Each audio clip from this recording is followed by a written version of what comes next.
சண்டைக்கோழி serial இன்றைக்கான எபிசோடில் என்ன நடக்க போகுதுன்னு பார்க்கலாம் வாங்க. அதுக்கு முன்னாடி என்னுடைய சேனலை நீங்கள் சப்ஸ்கிரைப் பண்ணலைன்னா சப்ஸ்கிரைப் பண்ணிக்கோங்க. பக்கத்தில் இருக்கிற பெல் பட்டனையும் ப்ரெஸ் பண்ணிக்கோங்க. மகாவும் விக்ரமும் காரில் வந்துட்டுருக்காங்க. அப்போது மகா கனவு கண்டுட்டு இருப்பாங்க. அவங்க ப்ரெக்னென்ட் ஆகி குழந்தை பிறந்துட்டா மாதிரி அதை விக்ரம் கொஞ்சிட்ருக்கிற மாதிரிலாம் கனவு கண்டுட்ருக்காங்க. அப்போது மகா விக்ரம் கிட்ட, விக்ரம் எனக்கு இப்போது எவ்வளோ சந்தோஷமாக இருக்குது தெரியுமா, உங்கள் கூட சேர்ந்து மொத்த வாழ்க்கையும் வாழ்ந்து முடித்த மாதிரி ஒரு ஃபீல், அவ்வளோ சந்தோஷமாக இருக்குது. எனக்கு வாழ்க்கையில் எல்லாமே கிடைச்ச மாதிரி இருக்குது. இந்த நிமிஷம் அவ்வளோ சந்தோஷமாக இருக்குது. இந்த நிமிஷமே நான் செத்துட்டா கூட அதை நினச்சி நான் கவலைப்பட மாட்டேன்னு சொல்ல, அதுக்கு விக்ரம், மகா என்ன பேச்சு பேசுகிற நீ, நாம் 2 பேரும் சேர்ந்து ஒரு புது வாழ்க்கையை ஆரம்பிக்க போகிறோம். இந்த சமயத்தில் பேசுகிற பேச்சா இது, அந்த மாதிரிலாம் நீ பேசாத. நாம் 100 வருஷம் ஒன்றா சேர்ந்து பேரும் புகழோடு வாழ போகிறோம், சரியா அப்படின்னு சொல்லிட்டு இருக்காங்க. அப்போது பின்னாடி நந்தினி செட் பண்ண அந்த ரவுடிங்க விக்ரமையும் மகாவையும் ஃபாலோ பண்ணிக்கிட்டே போகிறாங்க. அப்போது அந்த ஒரு இடத்துல டீசல் காலியாகி அந்த வண்டி அப்படியே நின்றுடும். அவங்க ஒரு பக்கம் டென்ஷனாக இருப்பாங்க. விக்ரம் கார் ஓட்டிக்கிட்டு வராரு. அங்கே பாரு, மலை கோட்டை தெரியுது. கடைசியில் உன்னோட ஆசை நிறைவேற போகுது, சந்தோஷமா இப்போ அப்படின்னு கேட்டுக்கிட்டே வராங்க. அப்போ விக்ரம் மகாவோட கையை பிடிச்சி முத்தம் கொடுக்குறாரு. அப்போது அவர் பேலன்ஸை விட்டுறாரு. அப்போது அந்த கார் நேராக அந்த பிரிட்ஜில் போய் மோதின உடனே விக்ரம் அப்படியே எகிரி அந்த பிரிட்ஜை தாண்டி விழுறாரு. இப்போ மகா விக்ரமோட கையை பிடிச்சிடுறாங்க. அப்போது மகா விக்ரம் எப்படியாவது மேலே ஏறி வந்துருங்கன்னு சொல்ல, அதுக்கு விக்ரம், மகா என்னால் முடியல மகா, நீ என்னோட கையை விட்டுரு மகா அப்படின்னு சொல்கிறாங்க. அதுக்கு மகா, அது எப்படி விக்ரம், நான் உங்களை விட முடியும், விக்ரம் எப்படியாவது ஏறி வாங்கன்னு சொல்ல, அதுக்கு விக்ரம், ஐயோ கடவுளே, இப்போ தான் நான் மகாவை புரிஞ்சிக்க ஆரம்பித்தேன். அவள் கூட சேர்ந்து சந்தோஷமாக வாழணும்னு நினச்சேனே, கடைசியில் இப்படி ஆயிடுச்சு அப்படின்னு கதறி அழறாரு. மகா என்னை விட்டுரு மகா, நீ என்னை பிடிச்சனா நீயும் தண்ணியில் விழுந்துருவோம் மகா, வேண்டாம் மகா விட்டுருன்னு சொல்ல, அதுக்கு மகா, இல்லை விக்ரம் நான் விட மாட்டேன், எப்படியாவது பிடிச்சி ஏறி வாங்க, நாம் 2 பேரும் கண்டிப்பாக சேர்ந்து வாழ்வோம், யாராவது நம்மளை காப்பாற்றுறதுக்கு வருவாங்க, விக்ரம் எப்படியாவது ட்ரை பண்ணி மேலே வாங்கன்னு மகா ஒரு பக்கம் கதறி அழ, விக்ரம் ஒரு பக்கம் கதறி அழுதுட்டு இருக்காங்க. அப்போ விக்ரம், மகா என்னால் முடியாது மகா அப்படின்னு சொல்கிறாங்க. இப்போ கை கொஞ்சம் கொஞ்சமாக நழுவி விக்ரம் அப்படியே தண்ணியில் விழுந்துருவார். உடனே மகாவும் அப்படியே மயங்கிடுறாங்க. அந்த வழியாக 2 பேர் காரில் இருக்காங்க. அவங்க 2 பேருக்கும் 10 வருஷம் கல்யாணம் ஆகி குழந்தை இல்லாமல் திருப்பதிக்கு ஒரு யாகம் பண்ணுறதுக்காக போயிட்டுருப்பாங்க. அதை நினச்சி அவங்க கவலைப்பட்டு அவங்க ஹஸ்பண்ட் கிட்ட பேசிகிட்டு இருக்காங்க. நமக்கு கல்யாணம் ஆகி 10 வருஷம் ஆகுது, இன்னமும் நமக்கு குழந்தை இல்லை, அதுக்காக தான் இந்த யாகம், எல்லாம் கரெக்டாக பண்ணிட்டீங்களா அப்படின்னு அவங்க ஹஸ்பண்ட் கிட்ட கேட்டுட்ருப்பாங்க.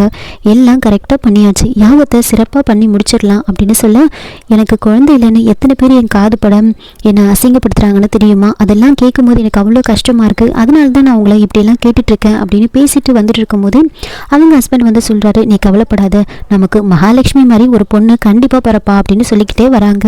அப்போது மகாவோட வண்டி அங்கே ஆக்சிடென்ட் ஆகிருக்கிறத பார்த்துட்டு, அங்கே பாருங்கள் ஏதோ ஒரு வண்டி ஆக்சிடென்ட் ஆகிருக்கு, வண்டி நிறுத்துங்க அப்படின்னு சொல்லிட்டு ஓடி அவங்க காரில் பார்க்குறாங்க. அப்போது மகா மயங்கி கிடைக்கிறத பார்த்துட்டு, பாருங்கள் இந்த பொண்ணுக்கு தலையில் அடிபட்டிருக்கு, நாம் அப்படியே விட்டுட்டு போகக்கூடாது, இந்த பொண்ணை ஹாஸ்பிட்டலில் சேர்த்துடலான்னு சொல்ல, அதுக்கு அவங்க ஹஸ்பண்ட் இப்போ நாம் அதெல்லாம் பார்த்துட்டு இருந்தோன்னா நம்ம போயிட்டு யாகம் பண்ண முடியாது, நீ வா நம்ம கிளம்பலாம் அப்படின்னு சொல்கிறாங்க. அது எப்படிங்க, ஒருத்தவங்க இந்த மாதிரி நிலைமையில் இருக்காங்க, நம்ம எப்படி விட்டுட்டு போக முடியும், இந்த பொண்ணை ஹாஸ்பிட்டலில் மட்டும் சேர்த்துட்டு நம்ம போயிடலாம் அப்படின்னு சொல்கிறாங்க. உடனே ஆம்புலன்ஸ்க்கு கால் பண்ணுறாங்க. ஆம்புலன்ஸ்லேருந்து மகா அங்கேருந்து கூட்டிகிட்டு போயிடுவாங்க. அவங்களும் அவங்க கூடவே போகிறாங்க. இன்னொரு பக்கம் விக்ரம் தண்ணியில் ஒரு ஓரமாக ஒதுங்கி இருப்பார். அப்போது அங்கே ஒரு குட்டி அணியில் வந்திருப்பாங்க 2 பேரும். அந்த வண்டியை கழுவுறதுக்காக அங்கே தண்ணி எடுக்கிறதுக்காக போவாங்க. அப்போது விக்ரம் அங்கே பார்க்குறாங்க. விக்ரமை பார்த்துட்டு அவங்க இன்னொருத்தர் கூப்பிடுறாங்க. அப்போது விக்ரமுக்கு உயிர் இருக்கிறத பார்த்த உடனே, உயிர் இருக்குது, நாம் அப்படிலாம் விட்டுட்டு போக முடியாதுன்னு சொல்ல, அதுக்கு அவங்க ஏதோ ஆக்சிடென்ட் கேஸுன்னு நினைக்கிறேன், யாரோ அடித்து தூக்கி போட்டிருக்காங்கன்னு நினைக்கிறேன், நாம் இப்போ மட்டும் கூட்டிகிட்டு போனோன்னா நம்மளை தான் பிடிச்சி விசாரிப்பாங்க, நமக்கு இதெல்லாம் தேவையில்லாத வேலை, நாம் கிளம்பிடலான்னு சொல்ல, அதுக்கு இன்னொருத்தவங்க, அது எப்படி ஒருத்தருக்கு உயிர் இருக்குது, நாம் எப்படி விட்டுட்டு போக முடியும், வேண்டாம் நாம் உடனே ஆம்புலன்ஸுக்கு கால் பண்ணலாம், அவங்க கூட்டிகிட்டு போவாங்க அப்படின்றாங்க. அதுக்கப்புறம் அவங்க ஆம்புலன்ஸுக்கு கால் பண்ணுறாங்க. அவங்க ஆம்புலன்ஸில் விக்ரமை கூட்டிகிட்டு போடுவாங்க. அவங்க 2 பேரும் அவங்க கூடவே போகிறாங்க. மகாவையும் விக்ரமையும் வந்து ஒரே ஹாஸ்பிட்டலுக்கு கூட்டிகிட்டு போகிறாங்க. முதல்ல மகாவை அந்த ஹாஸ்பிட்டலுக்கு கூட்டிகிட்டு போவாங்க. கூடவே அந்த 2 பேரும் போகிறாங்க. அங்கே போயிட்டு இந்த மாதிரி அந்த பொண்ணுக்கு தலையில் அடிபட்டிருக்கு, உடனே வந்து ட்ரீட்மெண்ட் ஆரம்பிங்க அப்படின்னு சொல்ல, தலையில் வேற அடிபட்டிருக்கு, நிறைய செலவாகும்னு சொல்கிறாங்க. நீங்கள் பணத்தை கட்டினா தான் நாங்கள் ட்ரீட்மெண்ட்டை ஆரம்பிக்க முடியும்னு சொல்ல, எவ்வளோ பணம் கட்டணும், 5 லட்சம் வேணுமா 10 லட்சம் வேணுமா, எவ்வளோ வேணும்னு சொல்லுங்கள், நான் கட்டுறேன் அப்படின்னு சொல்கிறாங்க. அவங்க முதல்ல வந்து ஒரு 2 லட்சத்தை கட்டிடுங்கன்னு சொல்கிறாங்க. உடனே அவங்களும் வந்து மகாக்காக பே பண்ணுறாங்க. உடனே ட்ரீட்மெண்ட் ஆரம்பிக்க சொல்கிறாங்க. பின்னாடியே வந்து விக்ரமை கூட்டிகிட்டு வராங்க. அங்கே அந்த குட்டியான ஓட்டிகிட்டு வந்து அவங்க 2 பேரும் வந்து ரிசப்ஷனிஸ்ட் கிட்ட கேட்டுட்டு இருக்காங்க. இந்த மாதிரி அவருக்கு தலையில் அடிபட்டிருக்குமா, உடனே ட்ரீட்மெண்ட் பாருங்கள், உயிருக்கு ரொம்ப போராடிட்டு இருக்காருன்னு சொல்ல, அதுக்கு அவங்க ஆக்சிடென்ட் கேஸ்ன்னு சொல்கிறீங்க, நாங்கள் உடனேலாம் எந்த ட்ரீட்மெண்ட்டும் பண்ண முடியாது, நீங்கள் வேணும்னா வந்து கவர்மெண்ட் ஹாஸ்பிட்டலுக்கு கூட்டிகிட்டு போங்க அப்படின்னு சொல்கிறாங்க. அதுக்கு அவங்க, இப்போவே உயிருக்கு போராடிட்டு இருக்காருமா, எப்படியாவது காப்பாற்றுங்கம்மா அப்படின்னு சொல்ல, அதுக்கு நிறைய செலவாகும் அப்படின்றாங்க. எவ்வளோமா கட்டணும்னு கேட்க அவங்க 2 லட்சம் இப்போ கட்டணும் அப்படின்றாங்க. உடனே அவங்க வந்து ஷாக் ஆகுறாங்க. 2 லட்சத்துக்கு நாம் எங்கே போகிறது அப்படின்னு யோசிக்கிறாங்க. பார்த்தீங்களா, நான் 2 லட்சம்னு சொன்ன உடனே நீங்களே எப்படி ஷாக் ஆகுறீங்க பாருங்கள். அதனால தான் சொல்கிறேன், இதுக்கெல்லாம் நிறைய செலவாகும், ஸ்கேன் பண்ணணும், அதனால் நீங்கள் கவர்மெண்ட் ஹாஸ்பிட்டலுக்கு கூட்டிகிட்டு போயிடுங்க அப்படின்னு சொல்லிட்டு இருக்காங்க. அதை கேட்டு அவங்க என்ன பண்ணுறதுன்னு தெரியாமல் முடிச்சுட்டு இருக்காங்க. இன்னொரு பக்கம் அங்கே பிரிட்ஜில் வந்து அந்த கார் அப்படியே நின்றுட்டே இருக்கும். அங்கே அந்த வழியாக வந்து ஒரு 3 பேர் வந்து வருவாங்க.